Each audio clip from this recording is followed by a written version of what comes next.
Hello जी। सबसे पहले मैं आपको ना आज थोड़ा सा कुछ दिखाऊंगा, उसके बाद हम वीडियो शुरू करते हैं। ये लैरिंजोस्कोप है जी,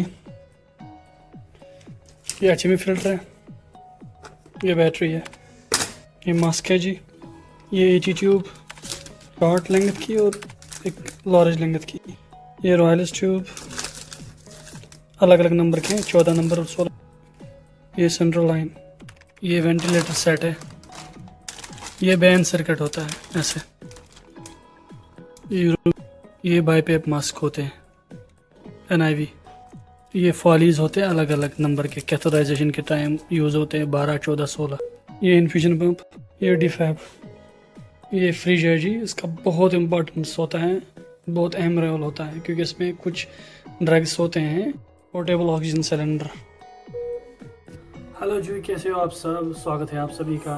देख लिया आपने ये सारे इंस्ट्रूमेंट, ये सारा जो भी मैं आपको दिखा रहा था, इसका सिर्फ और एक ही मकसद है मुझे दिखाने का कि ये आगे मुझे वीडियो में काम आ जाएगा और आपको आसानी होगी समझने में।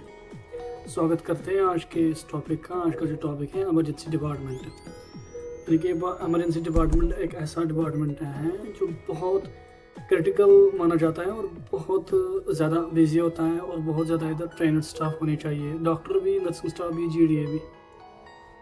ओके, क्यों? इधर इमरजेंसी में टेड टाइम बहुत कम होता है, 15 से 20 मिनट, इससे ज़्यादा नहीं मिलेगा आपको, या तो 40 मिनट। आधे घंटे के अंदर अंदर आपको पेशेंट को ट्रीट करना है, या तो उसको ऊपर यानी कि आईसीयू में भेज सकते हो या सीसीयू में भेज सकते हो, या उनको डिस्चार्ज करना हो, या आपको आधे घंटे में ही डिसाइड करना है सारा का सारा। इसलिए इमरजेंसी में ट्रेनिंग स्टाफ होनी चाहिए हमेशा, और इसमें अवेयरनेस होनी चाहिए बहुत ज़रूरी।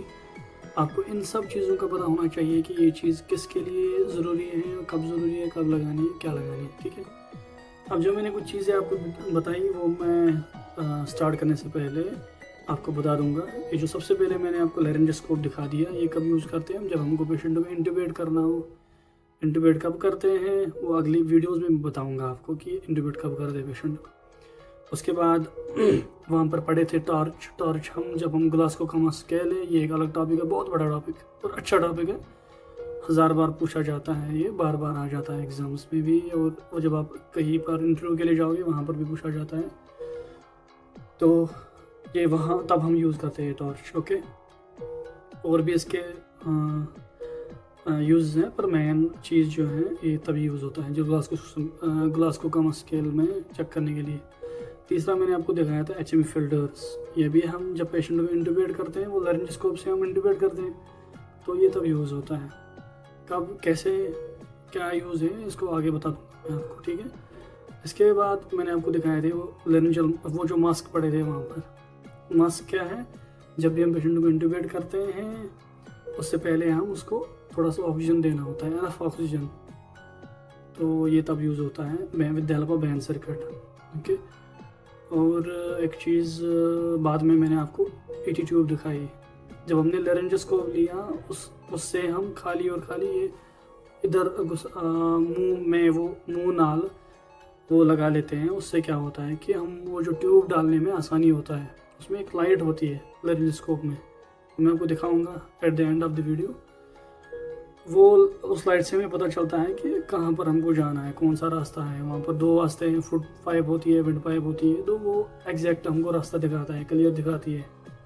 तो वो जो ईटी ट्यूब है वो डालते हैं, किसकी मदद से? लैरिंजोस्कोप की मदद से। फिर मैंने आपको बोला जब पेशेंट इंट्यूबेट किया उसके बाद उसको खाना भी देना है ज़रूरी है, रहेगा तो नहीं ऐसे, दवाइयाँ भी जानी है, तो वो जाती है लैरिंजस, वो जो मैंने आपको रॉयल्स ट्यूब दिखाए थे 14 नंबर 16 नंबर वाली, वो। तो उसके बाद मैंने आपको और जो सेंट्रल लाइन बताई आपको ट्रिपल नंबर वाली, वो कब हम यूज़ करते हैं? जब हमारे को पेशेंट को बहुत ज़्यादा लंबे समय तक रहना होता है हमारे हॉस्पिटल में, तो आईवी एक्सेस काफ़ी नहीं होते हैं जो हम कैमरास लगाते हैं, तो बेहतर है कि उसको पहले ही अच्छे से सिक्योर करो। तो सेंट्रल लाइन लगाते हैं वो ट्रिपल न्यूमन वाली, वहीं से हम ब्लड सैंपल लेते हैं, वहीं से दवाइयाँ जाती है, ब्लड जाता है, सारा कुछ, पेशेंट को सफ़र नहीं होता बार बार। उसके बाद आ गया था वो इन्फ्यूजन पंप। इन्फ्यूजन पंप का क्या मकसद है, रोल है उसका? ये होता है कि हमको ना दवाइयाँ देनी होती है घंटे के हिसाब से, कुछ सिनारेपी है, एपी है, वेजो है, ज़ाइलोकेन हो गया, बहुत सारे कुछ। इसको हम मेजर नहीं कर सकते, हाथ की मदद से नहीं देख सकते एग्जैक्टली। तो हम क्या करते हैं, इन्फ्यूजन पंप में हम एक डोज सेट कर देते हैं, 3 ml per hour, 4 ml, 5 ml, 6 ml, ठीक है। यानी कि 1 घंटे में कितने ml जाना चाहिए वो हम उस इन्फ्यूजन पंप की मदद से करते हैं, वहाँ सेट कर लेते हैं और वो ऑटोमेटिक जाता रहता है, इसलिए वो इन्फ्यूजन पंप यूज़ होते हैं। ये ज़रूरी होने चाहिए इमरजेंसी में। उसके बाद मैंने वेंटिलेटर भी दिखा दिया, उसको पता ही है आपको, वेंटिलेटर एज़ यूजुअल सबको पता होता है वो कब लगती है। जब पेशेंट बहुत ज़्यादा सिक हो, खुद से सांस नहीं ले पा रहा हो, तब हम वो वेंटिलेटर की मदद से उसको ऑक्सीजन देते हैं, ठीक है। चलो अब आ जाते हैं टॉपिक पे। टॉपिक है कि इमरजेंसी ये सब क्यों दिखाया मैंने, ये सब चीज़ें होनी चाहिए इमरजेंसी में।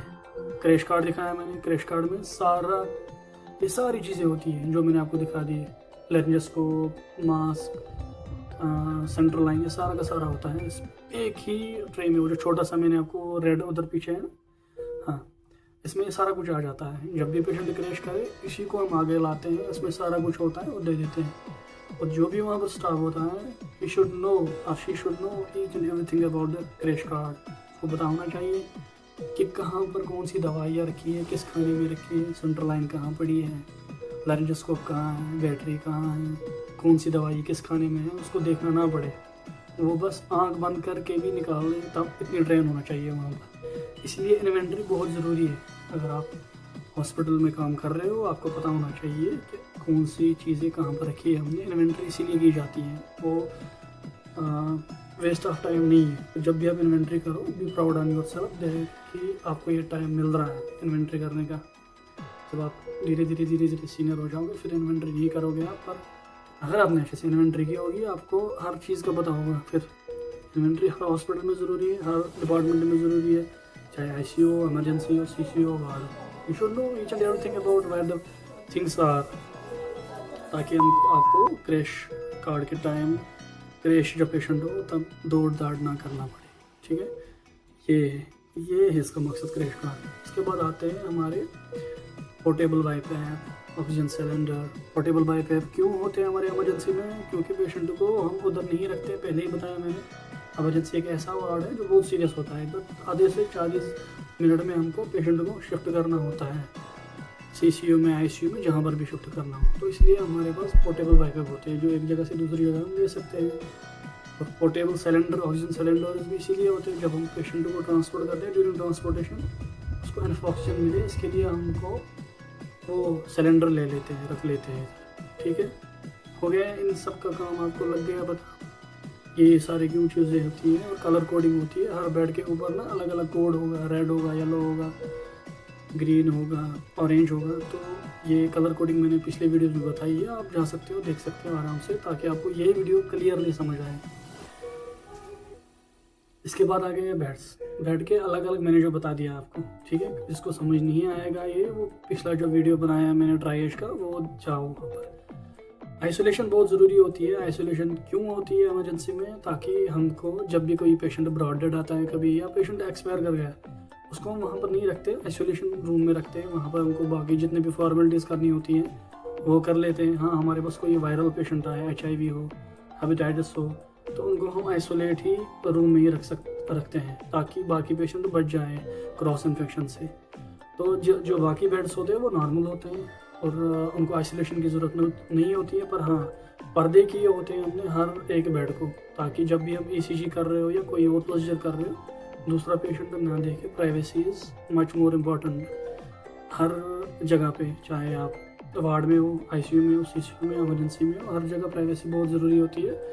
एक पेशेंट को दूसरे पेशेंट के बारे में नहीं पता होना चाहिए कि इस पेशेंट का क्या डायग्नोस है, क्या चल रहा है, कैसे चल रहा है, ठीक है। ये डेड टाइम मैंने बोला आधा घंटा, इसमें क्या हमें पता चलता है, जब भी पेशेंट आया ना हमारे इमरजेंसी में, हम क्या करते हैं, हम उसको वाइटल्स ले रहे हैं धीरे सीधे, तो वाइटल्स ले लिए, साथ साथ में हमने उसकी हिस्ट्री पूछ ली। हिस्ट्री पूछने के साथ साथ ही हमें पता चलता है पेशेंट किस कंप्लेन के साथ आया। हाँ, पास्ट हिस्ट्री बहुत ज़रूरी होती है हमें, ताकि हमें पता चले पेशेंट को किसी चीज़ से एलर्जी तो नहीं है, किसी चीज़ से घबराहट तो नहीं होती है, किसी खाने पीने से, ताकि जब भी अंदर जाए डाइटिशियन को पता होता है कि वो आगे हाँ, मैंने आपको वीडियो में बताया था लेरिंजोस्कोप, जो मैंने आपको बताया था, ये बहुत ज़रूरी होता है। देखो इसमें लाइट आ रही है, जिसकी हेल्प से हमें पता चलता है विंड पाइप कहाँ है, फुट पाइप कहाँ है। हमको वो जो पीकी ट्यूब होती है ना, ये डालनी होती है।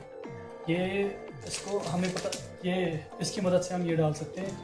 और इस चीज़ को आपको बिल्कुल भी नहीं, कभी भी ज़िंदगी में नहीं भूलना है। ये जो गन जैसी शक्ल है ना, आपको इसने करोड़ों बिलियंस एंड ट्रिलियंस की लाइफ बचाई है सिर्फ इस चीज़ ने, तो भूलना नहीं है इस चीज़ को।